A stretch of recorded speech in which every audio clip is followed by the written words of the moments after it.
In the bonus room, we will be speaking with Michael about teaching and trumpet hierarchy, also different styles of playing. Mike studied history at UCLA, and so he knows a lot about trumpet history. We also talk about Tom Stevens, who was my teacher, and our lessons together when he was a young student. So we're talking with Michael Sachs, and today we're going to talk about teaching and specifically trumpet hierarchy. So when I think of myself, for example, I first started studying with my father.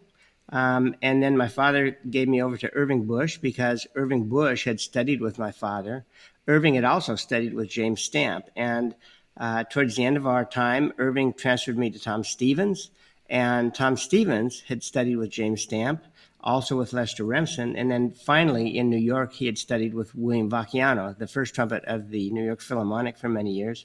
Vacchiano, in turn, had studied with the iconic teacher and player Max Schlossberg, as well as James Stamp had studied with Schlossberg. So my trumpet lineage actually goes back to Max Schlossberg, although I never met him, and I think he had passed away long before I was really getting into the trumpet. So Michael, tell me about your trumpet lineage. Well, my trumpet lineage, of course, you and Mr. Stamp are, two of my absolute primary teachers. So the entire lineage that you share, I share, from a secondary generation. And, it's, for me, I think back to our time together. I mean, I first started studying with you when I was 17, when I was, it would have been February of 1979 in the middle of my senior year of high school.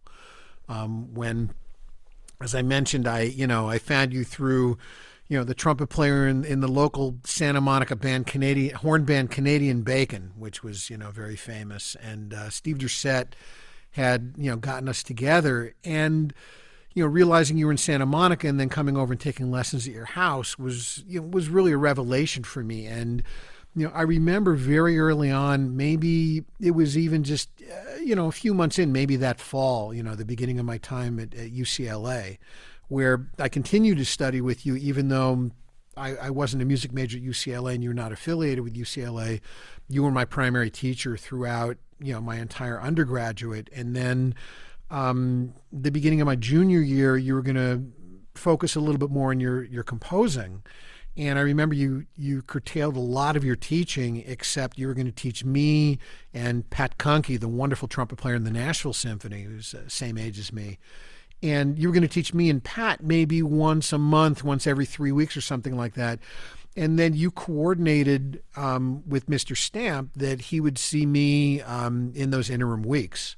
And I remember when you connected me with Mr. Stamp, and after working with you for the first really 2 years of our studying together, I was very well versed in Mr. Stamp's stuff before I went to go see him. But having that direct link both through you and Irving Bush and your father, and also through Mr. Stamp, that direct lineage straight to Max Schlossberg, who's really, in my mind, the seminal figure of American trumpet playing. Really, that goes really there. Well, there's two trains, I should say. Actually, there's two guys. There's Max Schlossberg and there's George Majer.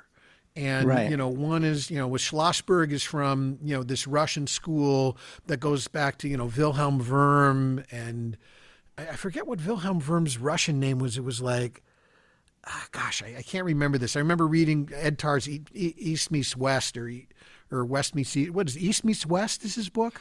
I'm not sure. Yeah, it's a book on all the historical stuff of the Russian lineage and all those guys. But, Schlossberg, when you think about it, goes to Wilhelm Wurm, which goes to Ernst Sachs, who was originally hired by Hummel when Hummel was music director in the Weimar for the Weimar Orchestra in the 1830s, toward the end of his life. So that whole lineage of trumpet playing from Hummel and his orchestra hiring Ernst Sachs to Wilhelm Wurm to Max Schlossberg to James Stamp to us is really, one main lineage that we come from. And then the other side of things that, I was connected with, more in a cursory manner than, the direct manner with you and Mr. Stamp, but, spending time with Roger Voisin, over the years, after my time at Tanglewood and meeting him in 1985, and then really for the remainder of his life, especially once I had this job, I was in very close contact with Mr. Voisin and enjoyed many, many long conversations and some great lunches and dinners with him over the years, and talking about George Mager and Mary Franquin, and going back to Arbonne and Deverne, and the whole French Paris Conservatory lineage that went through Voisin's father and Mager and to him, and to all these wonderful players since. And really there's these kind of two tracks that for me kind of converge and in many ways become kind of one. I mean, at this point now, you've got a lot of people who have had this kind of convergence. I know, that Mark Gould, who I studied with after you and Mr. Stamp when I went to New York, studied in Boston with, I believe, Catala and Voisin, or had access to them. And, so he's kind of a hybrid of that as well. So in some ways, a lot of people now have connections with all these different schools of thought. I mean, you have other people like, somebody like Tom Rolfes, who is now principal in Boston, who spent a lot of time with Roger and also studied with Vince Chikowitz, who comes from more of that Russian lineage, coming from, he studied with Vacchiano, who of course studied with Schlossberg, et cetera. So, there's a lot of really interesting kind of intermeshing now, these two family trees, this French and kind of Russian trees that really kind of all of us disseminate from. Did Mark study with, I had thought that maybe because he's in New York, that Mark had also studied with Vacchiano, but he didn't. He studied in Boston. He did his undergraduate in Boston. For some reason I'm blanking on that a little bit. We'll have to, get him and ask him. But, Mark did grow up in Mount Vernon, New York. So my guess is at some point he had access to, a Johnny Ware or a William Vacchiano. I would be shocked if he didn't, study with them in some capacity before he went to Boston for his undergraduate. But, Gould, kind of like me, I believe has a sociology degree from Boston University, and really was just playing. He wasn't necessarily studying music. He was just kind of like me, was taking lessons and playing, and getting all the playing experience. But that gives a little bit of a window that I think a lot of these schools of thought. I mean earlier on. If you look back, 40, 50 years ago, when you were growing up or I was growing up, there were some very definitive schools of thought that you had, because you didn't have the internet, you didn't have the readily accessible information the way people do now, as far as teaching methods, as far as stylistic things, as far as just recordings and the way people played. It was a very segregated sort of a thing. You had a very distinct thing that was happening in Los Angeles, a very distinct thing happening in New York, in Boston, in Chicago, in Cleveland, in Philadelphia. You had, very distinct kind of playing that now there's a little more, homogenous sense to things, but there's still, if you listen carefully, if you're really discerning, there are still those distinctions, and you could tell somebody who has a little bit more of that, maybe that French acumen, and somebody who has a little more of the Russian acumen, and maybe how, or somebody like Catala, who came from an Italian family that grew up listening to bel canto and Verdi arias and various things with opera, and a lot of vocal music in the house. So he was very influenced by that, and of course, he was very much that kind of a beautiful singer on the instrument. When I was a student in Los Angeles, I, of course, like you, I listened to recordings constantly. And I got so that I could be driving on the freeway and have the classical music station on. And over 50% of the time, because I kept track of it, I could identify an orchestra by the first trumpet player. Because in those days, the five principals of the major orchestras were Vacchiano in New York, Gil Johnson in Philadelphia, Bernie Edelstein in Cleveland, Bud Herseth in Chicago, and either Catala or Voisin in Boston. And they all had such a specific type of vibrato, or in Edelstein's case, no vibrato. And let me know what you think about this. But my idea was that in a way, you could say that the trumpet players were sort of more individualistic then, But what I hear now is that orchestras are much more flexible, so that you'll hear whatever player it would be, or the Berlin Philharmonic. And when they used to call, when Cleveland would play La Mer with Cell, I heard a lot of people call it Das Mer, because it had this Yeah. sort of heavy feel to it. And I think orchestras now are much more flexible, and you could have one player that when they play a French piece, if they play Ravel, they sound really different than if they play Bruckner or Mahler or something like that. And so in a way, we've sort of lost some individuality, but in a way, I think orchestras are more flexible. Do you feel the same way, or am I making sense at all? No, that makes complete sense, and in my mind, you're absolutely right. I think that's exactly what's happened. Is that before you had very individualistic, stylistic approaches. I mean, Bernie Edelstein was a very percussive, very pointed sort of a player, but also he played beautifully in lyrical stuff. Herseth was known for having like being a great Helden tenor, that somebody who had this command and great power, and but also had this great finesse and just had this incredible sound that was just like I said, like a great Wagnerian Helden tenor or somebody like that. And then with Voisin, you hear him play, and he also was very powerful, but was a little bit more lean, and he had a very distinctive vibrato. And then you have Gatala, who had a little mellower sound and a little different vibrato, and a little different approach to articulation that was maybe not quite as pointed. And then, Vacchiano also had a very distinct sound. Gil Johnson as well. I would also throw Tom Stevens in there from the beginning of his career in the mid '60s. Right. When he started in L.A. And I know he wasn't principal until '72, but still, for me, Stevens growing up was also, right there with those guys. And Stevens had, in some ways, kind of a combination of what I thought Gatala did and also what Herseth did. I felt like he had that kind of great command, but also had this beauty in his sound and this lyricism in his sound, but also had this very much like I like to say that, that Stevens is kind of the poster child for stamp done right. That if you do, James Stamp method correctly, this is like the ultimate outcome that you can achieve, is having Tom Stevens, like somebody created a keyboard instrument that sounded exactly like a trumpet, that it had that kind of stability and centering, and just he was so consistent with what he did. Sure. And I think a lot of that was just because he was so thoughtful. And I mean, look, it goes without saying. I mean, Stevens was an incredibly brilliant man that, I think that he came to it with such intelligence, that he was so thoughtful in the way and meticulous about the way he wanted to do everything, that it was so thought through that it came out that way very much. And it never sounded haphazard with Stevens. Mm-hmm. When I studied with him, I remember I would drive. It was during a summer. I forget which summer it was, but I would drive home and I'd stop to get something to eat. And on one hand, I'd be really depressed because I thought I was so stupid because there were so many things that I didn't know. But on the other hand, I'd be really inspired because I thought it was like I was entering a new world. And I had had Irving Bush before him and my dad, so I had great teachers.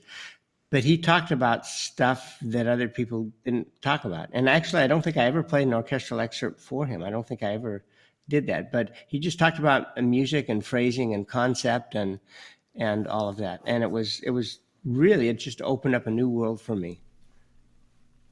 Yeah, tell me a little bit about that time with Stevens. I mean, what kind of stuff he discussed with you, and what were some of your big takeaways when you were in your car walking away from that lesson, or driving away from that lesson? Well, first of all, I mean, just to go back to Irving Bush, a huge lesson that I learned from Irving. Of course, I learned many things from Irving, and he passed away, of course, but he was a very close friend of my brother's, and he studied with my father, so we had a really close family connection. And just a man of great integrity. But one of the things that he did just at the end was, I had studied with him for maybe 5 years or so, and he said, we have a new third trumpet player in the orchestra, and he's really good, and I want you to stop taking lessons from me and go to this new teacher. And I said, okay, but I was sort of hurt because I thought maybe he just wasn't happy with me anymore as a student, or maybe I was doing something wrong or something. But that new third trumpet player was Tom Stevens. And to this day, what I try to do with students is to try to get them to take lessons from as many other people as possible, because that's going to give them a lot of insights, a lot of different approaches to things. So that was really great. The first lesson that I had with him, I remember, I don't know if it was the first thing that he did, but he said to me, I understand that Irving tells me that you're really great with transposition, because Irving had worked with me with transposition for maybe 5 years. We worked out of the Caffarelli book, and I sort of, you know how you sort of humbly say, well, gee, I don't know, but it's sort of like bragging. I guess they call it humble bragging. So I said, well, I guess, or something like that. And he said, okay, well, here, transpose this, sight read this in D flat. And I'd never transposed in D flat. And so I said, well, I've never done D flat. So that was sort of off to the races in terms of transposition. So he would give me Sachs to do. He'd give me, I'd have a lesson maybe every 2 weeks, and he'd give me maybe 3 or 4 to do. And then I'd come back and I'd have them almost, I mean, I practiced 6 hours a day during that summer. So I'd have them basically memorized when I came back. And I'm not sure if he did to me what Vacchiano did to him, which was to have him sight read. I think he did, that I had to do a lot of sight reading of transposition in the lessons. But of course, Vacchiano was crazy about transposition and sight reading. And Tom told me that, of course, do you know the story about Miles Davis with transposition? The famous story? No. You don't? No. It's a great story. Maybe I do, but I did tell me. Okay, please. well, where Miles Davis, I guess, studied 1 or 2 semesters when he was a young man at 17 or 18, and Vacchiano. Yeah, I knew that. Yeah, and Vacchiano would always say, he'd put one of the Sachs etudes there, and he'd say, okay, it says right here, it's in the key of A major, and it says trumpet in E. What do you do? And so you'd say, well, okay, so that's up a tritone on the B flat trumpet. So, that would be then either, E flat or D, and, put you in an awful key. And he asked Miles Davis, it's in A and it says trumpet in E. What do you do? And Miles said, leave the horn in the case, which is probably the best answer. Best answer you can have. That is a very good answer. Yeah. So anyway, Tom just really, he worked a lot on transposition. And that summer, what I would do was I'd as I said, almost memorize the transposition etudes that he gave me. But then every day I would take the Sachs book, and I'd do a warm up, and then I'd just flip to a page in Sachs and sight read it in F. And then I'd do something else, and then I'd flip to another page and sight read it in E. And so by the end of the day, I had sight read from F down to G flat, a major third below. And I did that for the whole summer. And Tom said the way to do it when you're sight reading is don't stop. Don't stop and correct. You have one chance, and this is it. And if you blow it, you blow it. And you have to live with it until tomorrow. But then when you're working on an etude, of course, then you stop and you really correct and work on it the way you should. And that really, really helped. Yeah, I remember working on transposition with you because, my transposition was okay, but I remember one of the first things we did was out of the Bordoni, the 24, vocalese, the transposition studies. And I remember we did, I think it was number 15. I remember that's the first one that has your writing on it. And I remember doing a lot of that stuff and you having me just play it down and really getting used to the idea of performing something and having one shot at it. And, a lot of times I think, I don't know. My memory's kind of foggy. It's 40 years ago already. God, can't believe it's that long. Ouch. No, seriously, I could take myself and I could still feel myself sitting in that area. I remember walking in the door and there's that big living room and then kind of up these couple little stairs, a little dining area. And I remember, sitting in the living room and had a big bay window and I remember sitting there and you would a lot of times with the Bordoni, you'd assign me the next one for the next week, but you'd make me sight read it. And you would see how much I picked up either, audibly or how much, I'd be able to do on sight. And then, once we got past that, God, I can't even speak today. Once we got past that, then we went, headlong into the Sachs book, which, I remember you just threw every key at me at all times. But I think I seem to remember you saying this kind of thing about with Stevens that, when you first do it, just get used to the idea of playing stuff. And I know you would have me do some stuff in the back of the arbon like that. Mm-hmm. And, sometimes you flip to the back of the arbon and say, okay, play this in F trumpet, play this in E trumpet, play this in, A on a C, or, whatever it happened to be. And just, kind of work it in so that it becomes, it's almost like speaking a language. You start thinking in the language rather than reading it phonetically necessarily. Right. And having to, if you translate, which I've had to deal with the last 25 years in Germany, instead of just speaking, I'm better at it now, of course, but the idea of that it just comes naturally, and you don't have to think about it, that you just do it.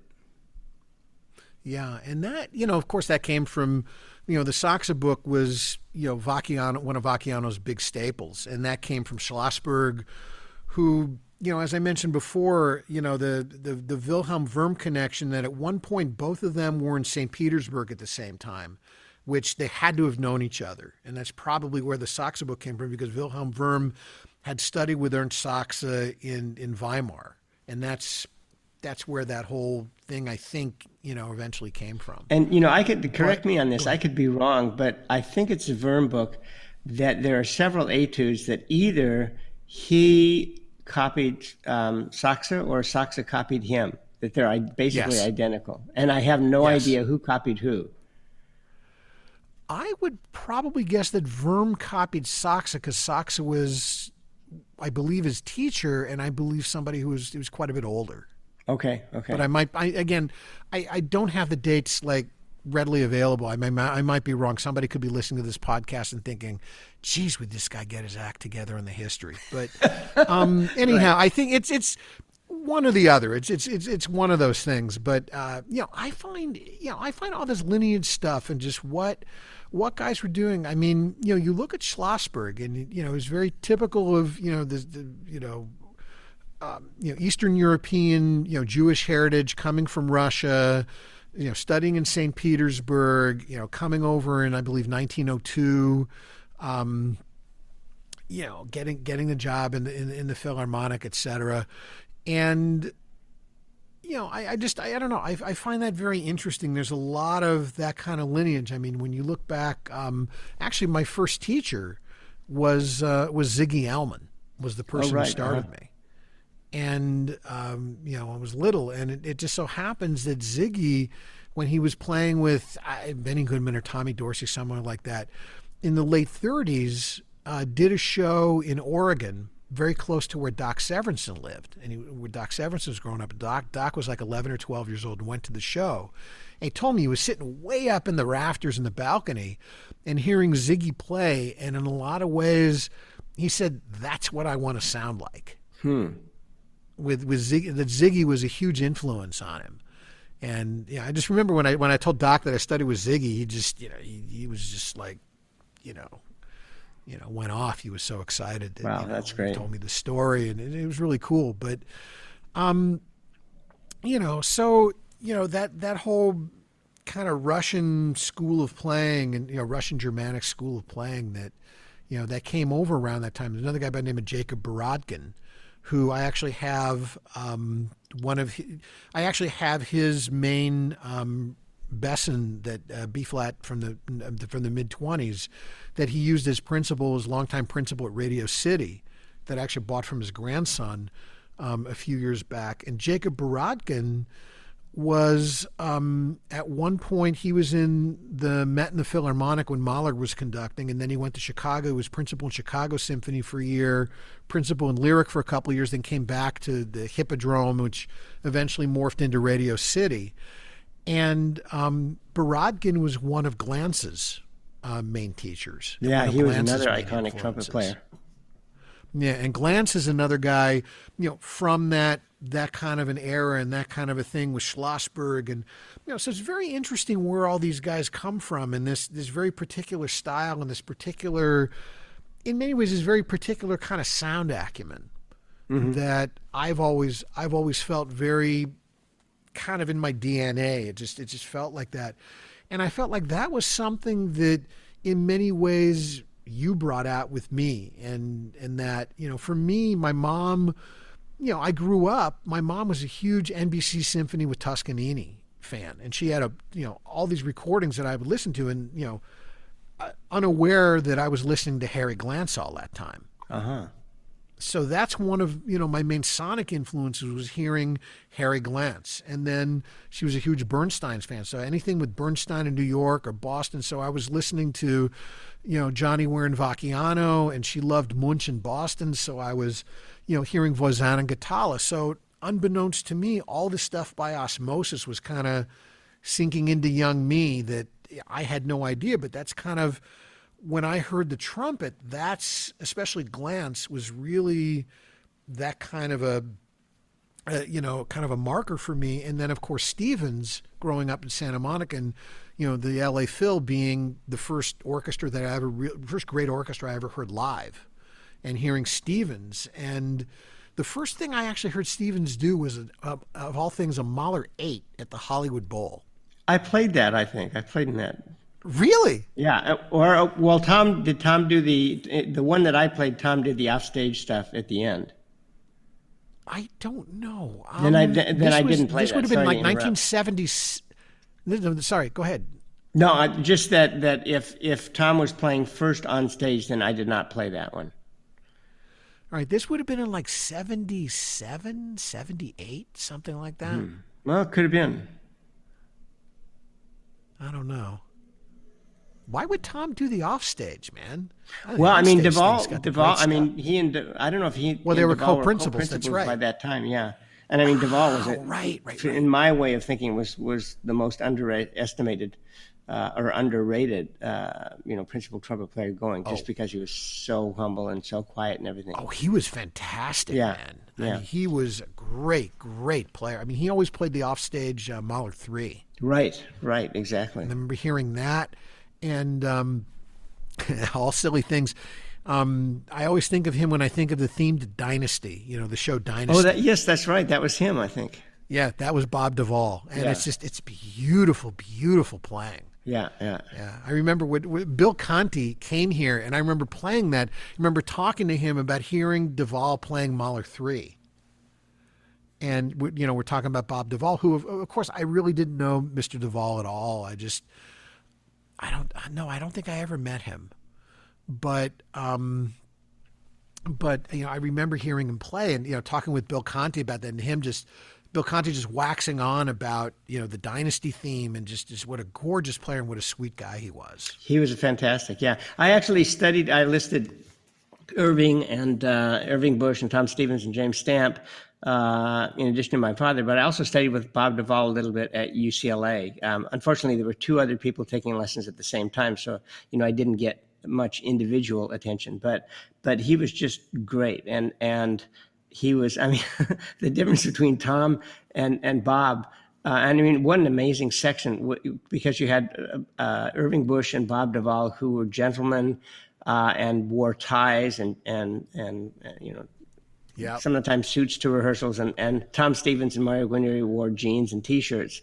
When I studied with Tom, sometimes I thought that I played something really well, and his favorite quote was, "That sounds like shit." And then I'd play something for Duvall and just play it horribly. And he would say, "Well, Tony, that wasn't your best effort." So, I mean, a real contrast between the two of them. But it was a great section. It was really a great section. So yeah, and then you had Mario in there as well. Yeah, exactly. And Mario, a friend to this day. Both Tom and Mario were jazz players. Irving, the second trumpet player, played lead when they did like lead stuff. If you've heard the West Side Story with Bernstein conducting the LA Philharmonic, that's Irving playing lead. And so, I mean, it was a really, really great trumpet section. And of course, today it's a great trumpet section too. Yeah.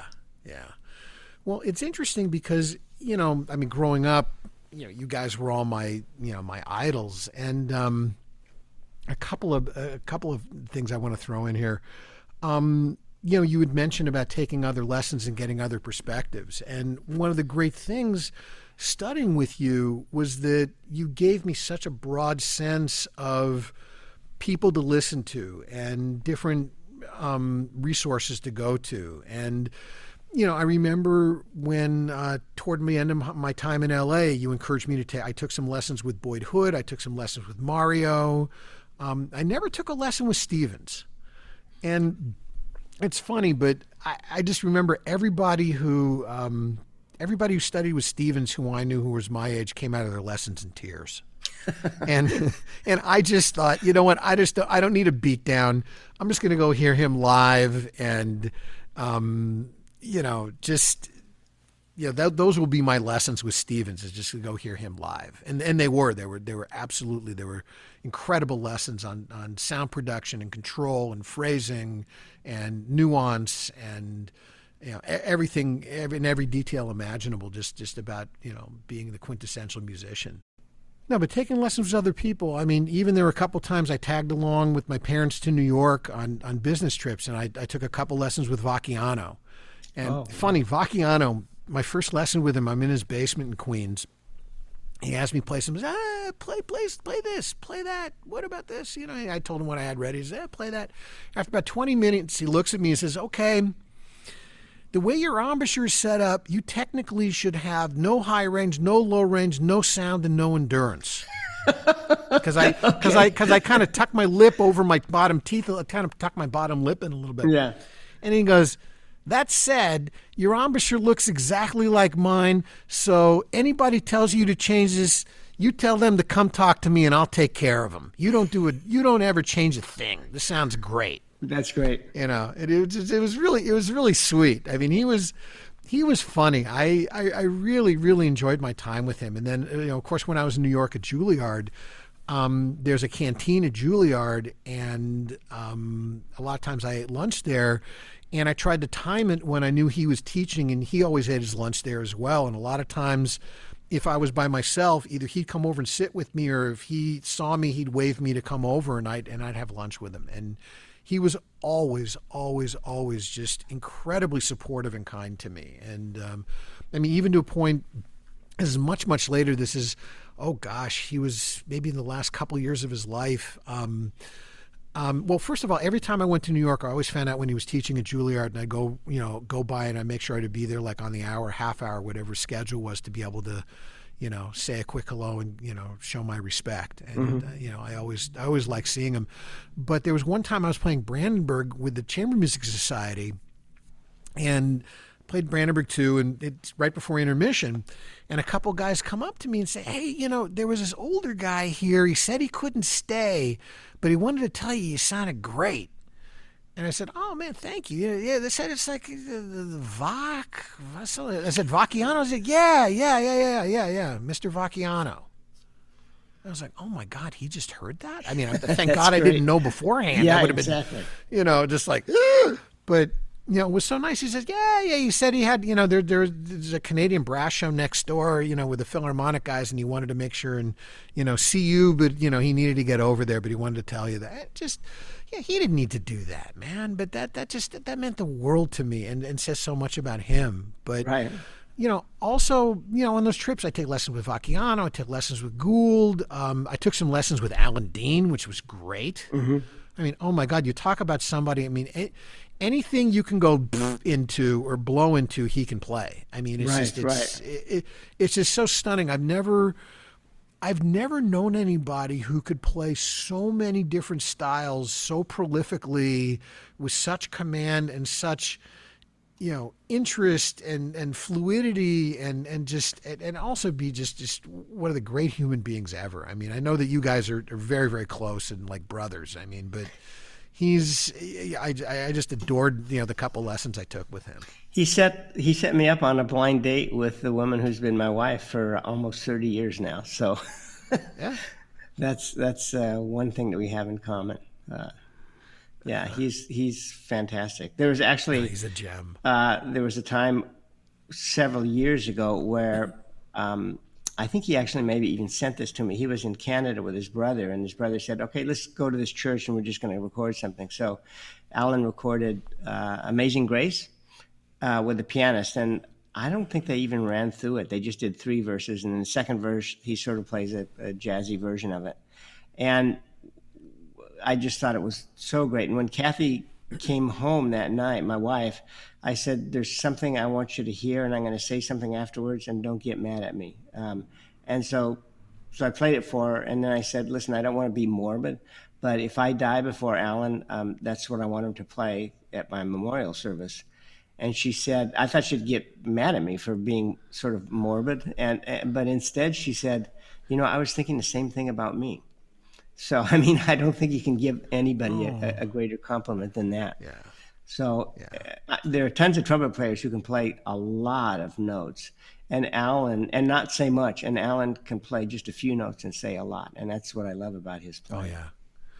No, he says so much in everything he plays. I mean, it's just there's so much emotion and feeling and purpose and musicality and everything that just oozes from him. And plus, he's one of the funniest dudes on the planet. Oh yeah, that's for sure. Yeah, I mean, just some of the time, with you guys, the little I played in Summit with you guys, it was really, really fun for me. And, that also meant a lot, too, to get to play alongside you a couple times. I remember the last tour that I did with Summit. You came and played Fanfare for the Common Man, I think. You played one tune. Yeah. You guys were playing in Akron, and I picked you up at the airport, and then, you guys were joking around. I was like, why don't you, come play with us? And I was like, okay. So I remember I got dressed. I'm sitting there on stage, and, Fanfare for Common Man was like, bam! Boom, boom. And I'm sitting there thinking, this is really great. I get to play next to Tony, and I'm thinking, what am I doing out here? So I was like, all right, I'll just start playing, Well, I remember I sort of shamed you into it because we were at your house, I think. And I said, come on, just you only have to play one tune, but, play with us, And you said, no, I don't want to do that. That wouldn't be right and everything. And I said, Mike, this is my last tour, as a trumpet player. And you said, well, okay. So I shamed you into it. So I'm glad I did. Yeah, but sitting there with you was definitely a moment in duality for me. I mean, on one hand, I was thrilled. I'm getting to play next to you. And, you're like, this incredible older brother, mentor figure for me and have done so much for me. And I wouldn't be doing any of this without you. And there's that feeling and how glad I was. And then the other feeling is like, what on earth am I doing here? What am I doing up here? But no, but that was really fun. But, going back to my lessons with you, I wanted to talk with you a little bit about this because, I remember very distinctly when I first came to study with you, I mean, it wasn't quite this bad, but I was very much kind of I mean, I really didn't have a very distinct presentation of the notes, and that's something that immediately I noticed with you, that everything just had a crystalline sort of a presentation, that everything had immediacy and purpose, and that it was just very, very natural and very easy for you, whereas for me, it was a combination. My articulation just sucked. I mean, I had the slowest single tongue probably on earth at that point. I had, everything was, and my airspeed was, lagging ridiculously behind the tongue and nowhere near where it needed to be. And I remember a couple times, one time in particular, where I was playing Hindemith for you, and you got kind of pissed off at me. It was one of the few times I remember you getting pissed off at me. It's like, Mike, man, you got to blow the horn, man. Don't suck on the horn, man. Actually, I remember that. I didn't realize it was Hindemith, but I remember exactly what I said. It was Hindemith. It sounds strange now, but I said, Mike, it's a trumpet. You blow on it. You don't suck on it. and I still remember that. But you know what? That was one. That was one of those light bulb moments where it was just like, yeah, I'm sucking on it, man. I can't do that. But lessons with you were fun. I mean, the thing I always loved about playing the trumpet, and one of the reasons I still do play the trumpet, is because I love what I do, and I always love playing it. I love the sound. I love music and interacting and being part of the group and being part of that kind of creative endeavor. But lessons with you, there was always humor, but you were always very, very kind but very direct. And once in a while, saying, dude, don't suck on it. But, if I was, sucking on it. But I remember I would come to your house, and a lot of times you'd be practicing. I mean, there was one time a God, I remember this like very, very vividly. You were in your bedroom off on the side, and the door was open. I just came in, and I hear you practicing Erickson Krill. Okay. And it was during the points where you got a boo, ah, eat, ooh, and you're doing all the yelling and all this stuff. And I'm thinking to myself, what on earth is going on in there, man? What is Tony doing, man? And then you like show me the piece, and we started talking about that. And it was at that point I think you had me working. Then you got me working on that Frank Campo piece, Times. Oh, Times, that right? Stevens recorded. Yeah, mm-hmm. I remember you gave me that because I had never really done anything near that kind of contemporary, and you had me working on that, and we kind of dove into that realm. And I mean, the thing that I loved is that you used musical examples and a whole host of a spectrum of musical styles to get me to do certain things fundamentally. I mean, there was the fundamental stuff we were doing, Arbin, Schlossberg, Clark, all that kind of stuff. And I remember you wrote out a lot of stamp for me that I've still got someplace. Mm-hmm. Yeah, actually, did they have? I'm not sure if the stamp book was out at that time. No, okay. no, it wasn't. It wasn't. He was handing out. I remember. I think you got your hands on it, or maybe like Rob Freer, or maybe Pat even. Pat Conkey even got one of those like mimeograph sheets that he handed out to some of the students. That had that kind of orangey pinky color that were copied like that. No, the book wasn't there yet. So you wrote out a lot of the stuff. And I remember doing some mouthpiece buzzing. It was the first time I ever did mouthpiece buzzing was with you. And really that so many things just immediately had a gigantically positive effect on me. I mean, the mouthpiece buzzing, really getting me to control my slurring, so I was going immediately between the notes, that whole stair-step stamp idea of, staying down, when going up and up when going down, and every note has a slot where notes belong, like notes on the keyboard, and the stability and centering and completeness on every note, and, not telegraphing where you're going, all those, staple acumens, you really drilled into me, but most of all, I heard it when you played.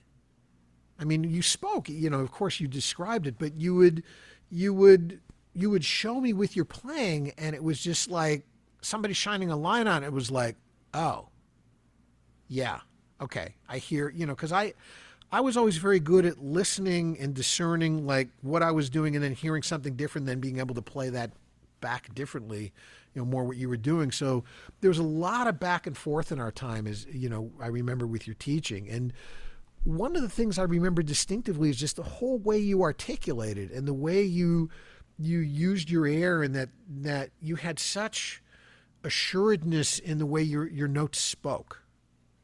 That's funny, because I never thought that I was all that great at articulation. So that's interesting to hear.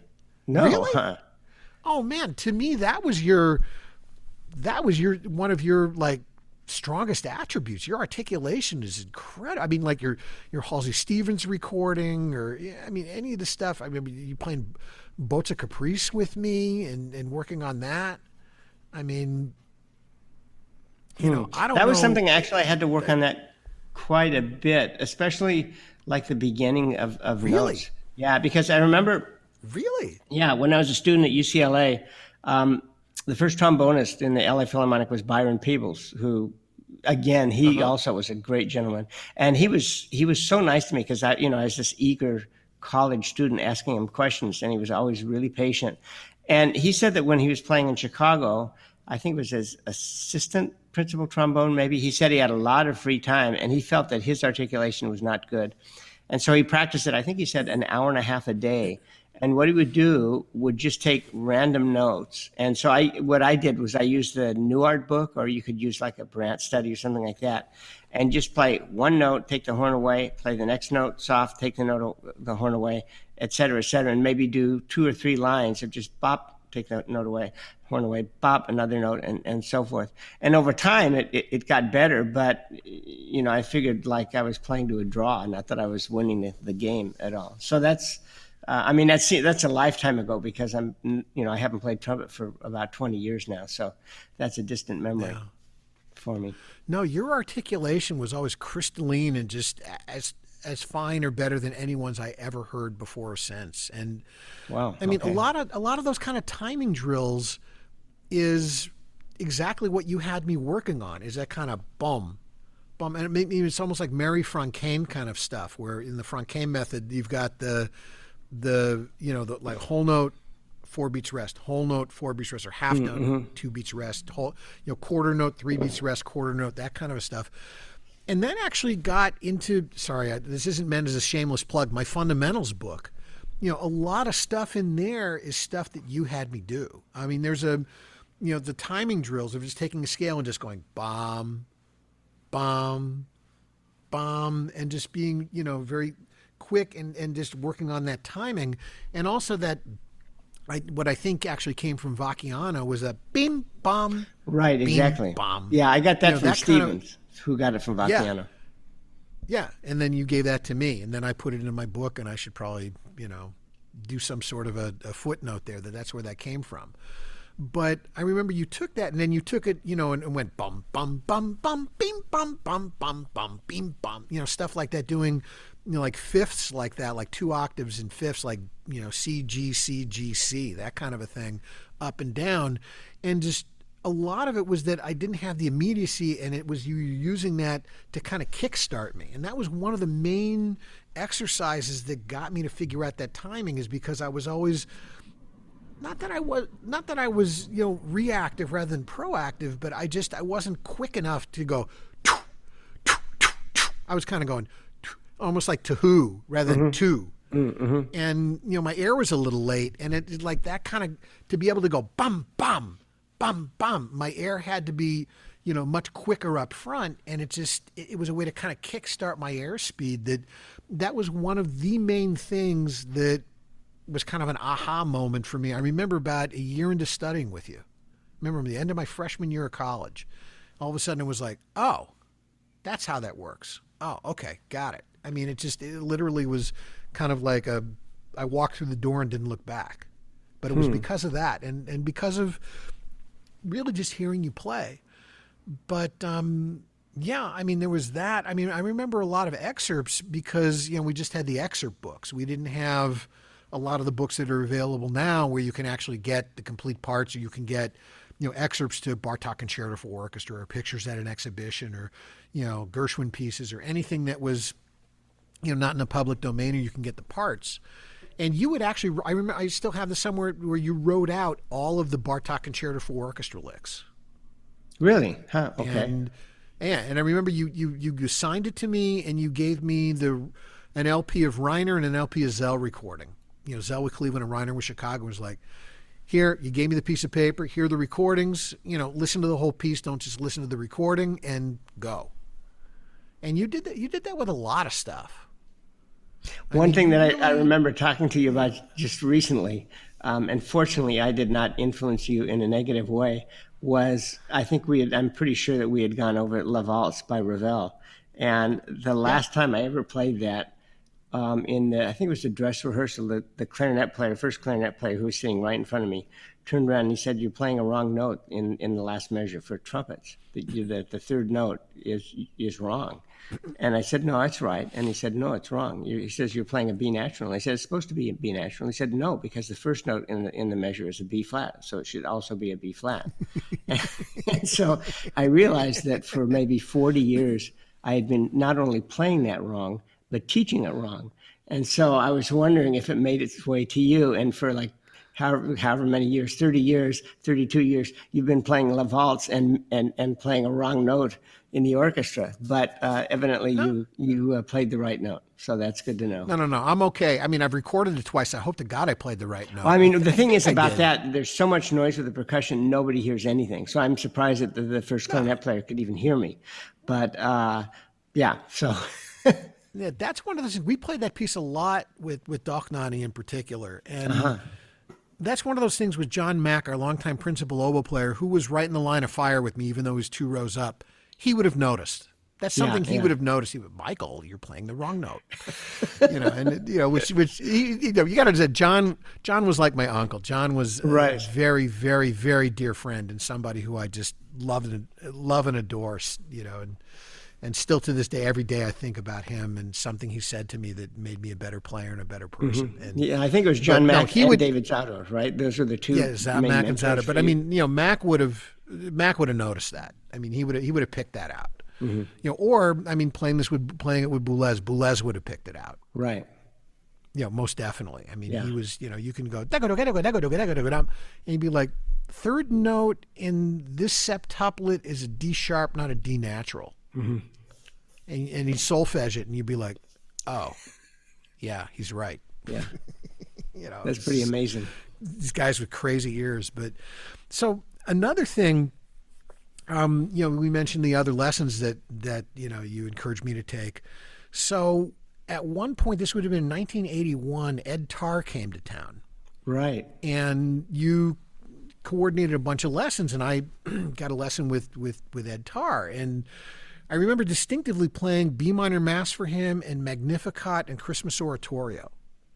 And, the way he talked about it, and a lot of what he talked about with articulation and style are still things that I think about every time I play these pieces and teach and always, refer to him. And that's, this is where I got this information. He set me kind of on a path of discovering a lot of that. But while he was there, you had a party. And you had, it's like every great, trumpet player in Los Angeles converged on your house. And you invited me to this party. And I don't know if you remember this at all, but so I'm in the kitchen, I'm talking with this guy for a while. This old yiddle, super nice, old Jewish guy, it's funny. He's telling me all these stories about the studios and all this stuff. And I'm just enthralled. I'm this 19-year-old kid, and I'm just enthralled. And this guy's this great guy. He's asking me about me and my family, and we're talking. And then from behind him, you're like kind of signaling me. Just like to come over. I said, hey, excuse me for a sec. And I go over to you, and you're like, you know who that is, right? And I'm like, I don't know. This is a nice guy named Manny. And you're like, that's Manny Klein.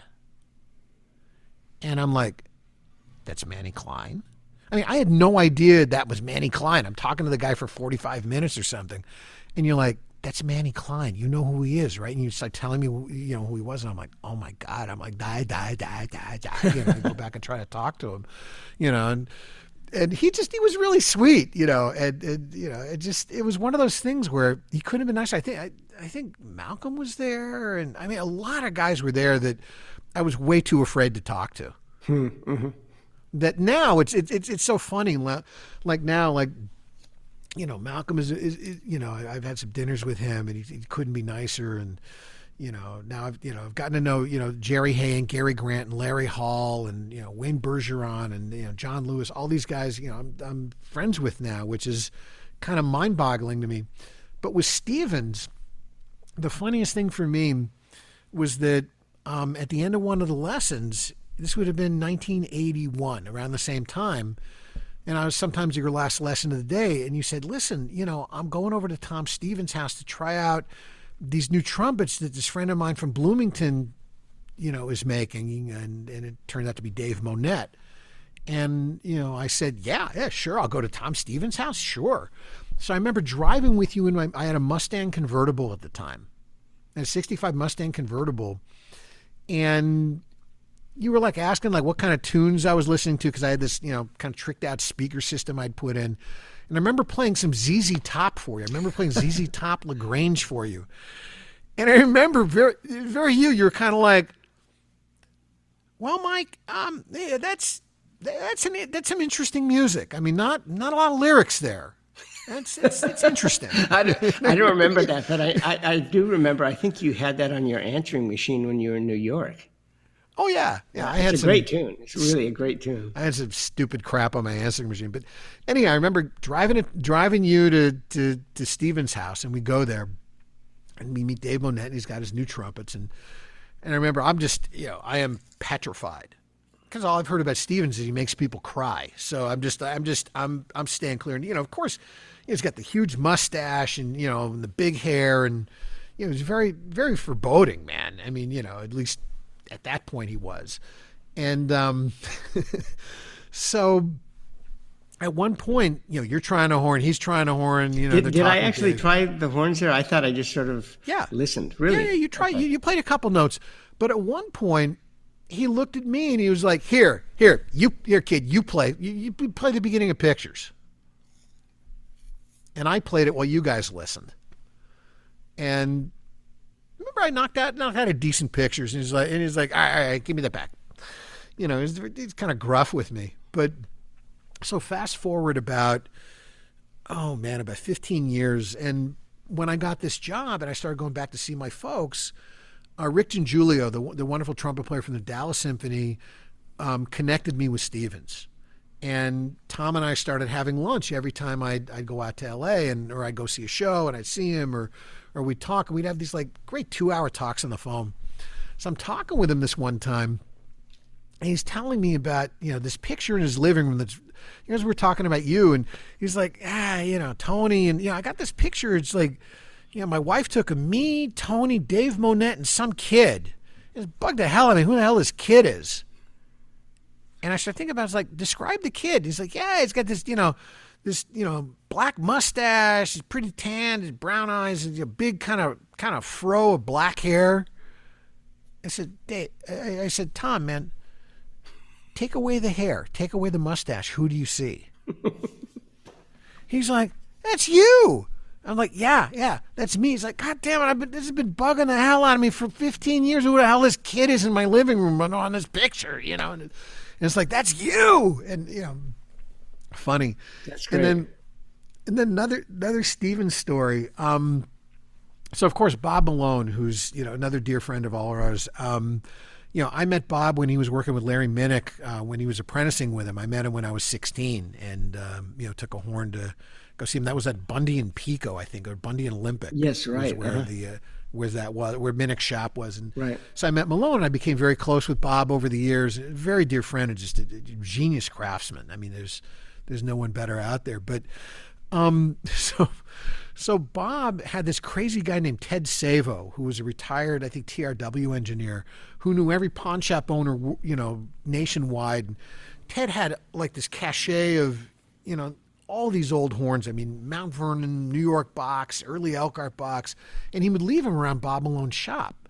And so one time I go into Bob Malone's shop, this would have been 1995, and he's just cleaning up my horns, and I'm just picking up some of the horns Ted left laying around. I pick up this Mount Vernon B flat. I play 3 notes. I'm like, oh my God, I have to have this horn. So we get Ted on the phone, and Ted says, yeah, I kind of promised that to either Boyd or Tom, but you're there, and we'll cut a deal. You go ahead and take it.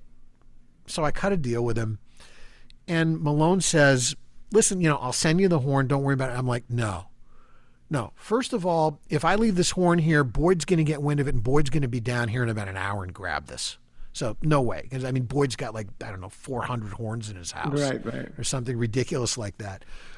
And so I was like, no, I'll take this case. So he gave me this Yamaha double case that's still my primary case that I use to this day, which is funny. I've always used Bach B flat and C trumpets my entire career, and that's what I use, and I love them, and I feel like that gives me the best sound, blah, blah, blah, all those things. But it's funny because of the duality of life that I roll in it with a Yamaha double case. So some people look at me like, what? But anyhow, Stevens, to the day he died, every time I talk to him, he's like, you took my horn. That's my trumpet. That's great. That's my trumpet. You took my, or, you get I talk to guys up at Chosen Vale and like, hey, Stevens is here. You want to talk to him? I'm like, yeah, put him on. And he gets on. He's like, how's my horn doing? Man, that's my horn. Every time. This is like you got you stole my horn, man. Or whatever. I don't know the jargon. Must have been a great horn. But Tom played. Oh, it was. Monette for a while, and he also played Yamahas for a while. Yeah. He also had a great Mount Vernon B flat. A Mount Vernon Bach B flat that I think he used on the Shostakovich Piano Concerto. I think he used that in the recording. Oh, okay. But he every time it was always like, you stole my horn. I mean, he's always kind of had a burn a saddle for that one. But no, Stevens was a lot of fun. I mean, I know his whole thing with the cards that Rob Roy did that it says Tom Stevens, the other side it says go away. Oh yeah, right. His Exactly. business cards that he had made up. It's that's very Stevens. But underneath that gruff exterior was a really, really thoughtful, generous, really kind, wonderful man that I got to know. That was really was fun for me, just kind of as somebody who was just such an iconic figure to me and somebody who was just larger than life growing up, to then kind of become friends with him and get to know who he really was and not just that kind of gruff exterior he would put on. But it's interesting, after I studied with him, when I came back to LA, so I was maybe mid-20s, every so often I'd have to call him about something. And I'd say, he'd answer the phone by saying, yeah. And I'd say, Tom, this is Tony. And I'd go, yeah. And I said, I have a question about so-and-so. Yeah. And if we got past 1 or 2 minutes, then the conversation would be 30 minutes long. But always at the beginning, he was really, really gruff. it's funny. Yeah. And as I told you. So him. Yeah. As I told you, his favorite line for me when I studied with him was, that sounds like shit. And when I first started teaching at USC, I think I was 28, and he was the main teacher there. So, I mean, that was a great honor to be able to study with, or to teach alongside my teacher. And so he got, of course, the best students, and I got the students that, were sort of the secondary students. And after about a month, I was a little bit discouraged because a lot of the students were not practicing that well. And I remembered that I practiced 6 hours a day for Tom. So I called Tom up and I said, Tom, when I studied with you, I worked really hard, didn't I? Because I thought maybe I was fooling myself that I didn't. And he said, I know why you're calling. It's because the students don't practice very much. And I said, yeah. And so we talked about that for about 10 minutes. And I'm now 28 in this conversation. And just at the end, just as we're hanging up, he said, actually, to go back to your question, yeah, you always worked really, really hard for me. You always sounded like shit, but you always worked really hard. So 10 minutes later, or 10 years later, he was saying the same thing. Oh, man. So that's funny. Tom. That's Tom. Oh, man. So Funny stuff. Well, it's funny you mentioned that because we have this incredible 21-year-old new principal horn player in the orchestra, right? And Nathaniel Silberschlag, and he started out with 4 weeks at our summer home at Blossom last year, and I mean his first show was Brahms 1 and did all this big rep, and then the beginning of the season he started, the second week was Mahler 5, and then we took it to Carnegie Hall. Right? Yeah, you mentioned and that. Franz, our music director, brought him up front. And here's this kid, and he just knocked it out. I mean, he's a once in a generation kind of player. I mean, it's just sensational, and the nicest, most humbled, genuinely great person too.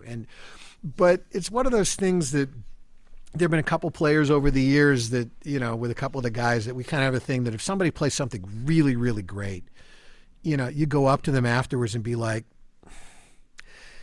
man, that was a nice try. You sounded like shit.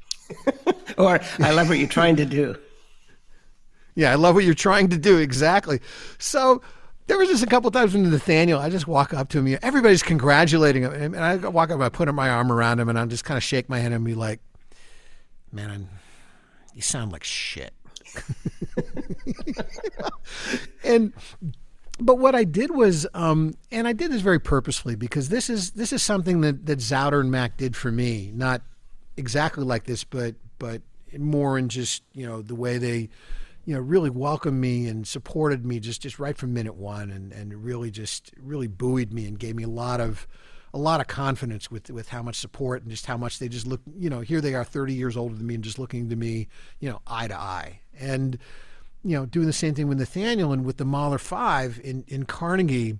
When it came for the solo bows, he took his solo bow and he's standing up, and then Franz gave me my solo bow, and I walked over and I grabbed his left hand and I thrust it in the air like, kind of an anointment, just like, this is the new team, and and just But when I grabbed his hand, I said, "Give me your left hand," and I put it up in the air. And as the audience is cheering, and I got his hand up in the air, I kind of out of the side of my mouth, I go, "Just so you know, you sounded like shit." In Carnegie Hall. Yeah. And great. he is just laughing. He just laughed. I mean, he just sounded like a god. And it was just great. It was just one of those moments that, I wanted to share that with him. And, I wonder if he's I wonder a if really there's a special video of man. that. There actually is a video of it. Somebody sent me. And I mean, it's a little grainy, but yeah, and the thing is, a couple of the guys around me heard me say that to him and just started laughing, because they know me. They know I'm not serious. I mean, God, of course, I'd never, ever, ever, ever say that, in anything but, complete jest. But no, Stevens has that kind of sense of humor. I mean, the thing is, you didn't know whether he was serious or not, but let's just suppose he was just joking with you, Oh yeah, he was for sure. He was joking with me. Yeah. Okay. Absolutely. I mean, Yeah. I mean, you never even knew, but during our lessons, I mean, he would say things like that, when I was studying with him. But he gave me like 2-hour lessons, and I could I could tell that he really liked how I was working for him and everything like that. Talking about Nathan Silberschlag, which is a great German name. His first concert was the Brahms first. Do you know the story about Beecham with the horn player? That was his first concert, where Beecham was conducting the orchestra, and it was like the first day of the season, and all they were going to do was have the morning rehearsal and then play Brahms first in the evening. And Beecham was a conductor who did not like to rehearse, so he did the first two movements, and then said, "You guys know how this goes. I'll see you tonight." And this new first horn player raised his hand and said, "Maestro, I've never played Brahms first." And Beecham replied, "You'll love it." So that's a pretty good way to that's look at funny. things. I like that. Well, sometimes you got to dive in head first like that. I mean, it's just, and again, I keep coming back to my time with you was really a seminal moment for me, because you instilled so much confidence in me, and you were very determined to help me and give me a lot of information, and I think you also saw that I was working very hard and that I really wanted to do things right, and that I really did listen to everything you said and tried to apply it. And no, but you always treated me with incredible kindness, but also kind of a dogged determination to help me get better. Mm-hmm. And it's something that not every teacher does. And that I always felt like you were extremely present in my lessons. Although I have to bring up that sometimes I had my lesson right after your lunch, and you'd have your lunch break, and I'd come in, you were eating some like peanut butter sandwich and drinking some milk or something. You'd have me start playing. You'd just have me start my lesson while you were eating, and you'd, I'd play something. You'd like put down the sandwich and like still have a full bite. You said, no, hang on, and you like, choke it down and take a big swig of water to kind of wash it out. Grab your horn and kind of go, and then start playing. Yeah, I think I remember those days. I remember you doing that, but I remember you once telling me the story of your lesson with Bernie Edelstein when he looked in your horn. Oh, geez, yeah, that was yeah, he was not so impressed. Yeah. Tell that story. It's a great story. Yeah. So my girlfriend, who you played in the orchestra with for many years, was Martha Ahrens, who wonderful flute player, and she's been a lifelong friend. And she was studying with Maurice Sharp, the flute player the old, I should say, principal flute of the Cleveland Orchestra. And so I went up to visit her, and I arranged it that I got a lesson with Edelstein. So I took a taxi out to his house, and had like about a 1-hour lesson or something like that. And this is terrible. And in the middle of the lesson, he said, "Well, do you have any questions?" And I said, "Yeah, well, the top part of the staff doesn't center for me very well." And I mean, when you talk about my articulation being good, I didn't think it was very good. And that was one note that it would sort of get a burble on it. And he said, "Well, let's have a look at your horn." And I think we were in his basement, and he had this big wash basin. So he poured a lot of water through the trumpet, and just an incredible amount of crap came out of the bell, and